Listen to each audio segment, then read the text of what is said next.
काम की मेरे पास इसकी कोई हैसियत नहीं है। जो हमारी आपके साथ मोहब्बत है वो इंशाल्लाह रहेगी, और जो हम आपके लिए कर सकेंगे इंशाल्लाह ज़रूर करेंगे।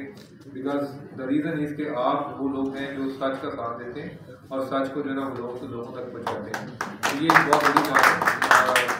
और मैं भी क्योंकि स्टार्ट मेरा भी जर्नलिज्म से है, 1 साल मैंने भी मुसावत अखबार में काम किया, तो आयशा और मैं दोनों, क्योंकि हम पुराने साथी हैं, आप जैसे काबिल नहीं थे इसलिए हमें निकाल दिया गया तो लेकिन हमें हमारे दिल में जो है ना वो एक खुसूसी जो है ना वो एक बाइंडिंग है कि हम जो है ना वो अभी भी हमारे जो है ना वो जर्नलिज्म वाला खून जो है वो हमारे में दौड़ रहा है। तो मैं बहुत शुक्रगुजार हूँ निशान आपका। निशान ने इसमें बहुत प्रोजेक्ट लीड किया था।